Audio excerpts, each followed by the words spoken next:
La partie médico-sociale s'appelle le Joyau Cerdan. La situation géographique est très propice en fait, à pas mal de choses en termes de prise en charge médicale et prise en charge pédiatrique globale. Pour les jeunes en situation de handicap, on a quand même un panel d'activités à l'extérieur en termes de nature et d'environnement qui sont très profitables d'un point de vue sensation, découverte de la nature, etc. Qu'on exploite.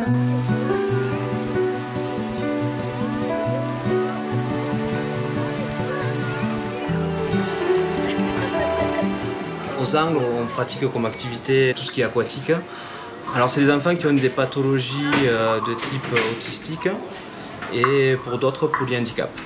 Le milieu aquatique permet de les relaxer, de les calmer, de les recentrer, de prendre conscience aussi de leur corps. On essaye au maximum de travailler avec les enfants l'inclusion avec la population, avec les touristes. Certains enfants, par exemple, ne pouvaient pas sortir avec leurs parents faire dans les magasins. Les enfants, au début, ont des difficultés, puis à la fin, demandent à y retourner et profiter des personnes autant que de l'eau et des activités proposées, quoi. On essaye au maximum de les amener sur l'extérieur et pour eux, voilà, de les insérer dans la population et à la population aussi de découvrir l'handicap. Les Lupins, c'est une structure qui fonctionne en internat et en semi-internat. Et on a un autre établissement pour les enfants handicapés, donc c'est les ISAR, qui est rattaché à un IM de professionnalisation.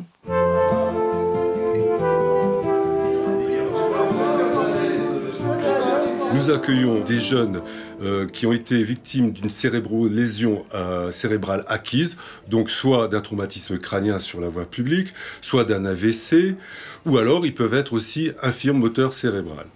Par ailleurs, on accueille aussi des jeunes qui ont une déficience intellectuelle, mais qui ont un niveau suffisamment élevé pour pouvoir vivre quand même en collectivité. Il faut que la vie en collectivité soit possible, de façon à développer autant que possible leurs aptitudes sociales.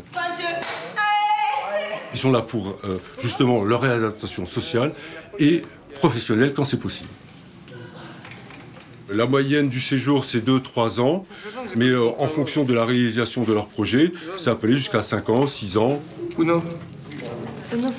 Ah merde. On a des jeunes aussi qui vont, dans le cadre de l'IM Pro, peut-être pouvoir travailler, soit en milieu protégé, donc dans un ESAT, ou pour les plus favorables, enfin dans le meilleur des cas, en milieu ordinaire. Voilà.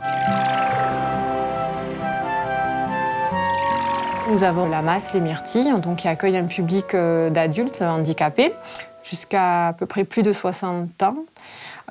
Donc, qui est situé donc, à côté, un bâtiment neuf annexe. En fait, chaque structure est indépendante physiquement. Chaque structure a son profil de patient.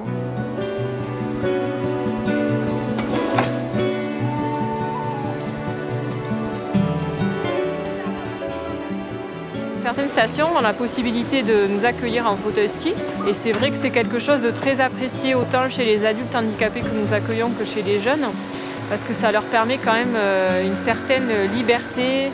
C'est une activité qui est très sympathique, on est en plein air, on a des sensations de glisse qu'ils arrivent à ressentir et globalement chaque fois ils sont très heureux d'avoir cette opportunité-là.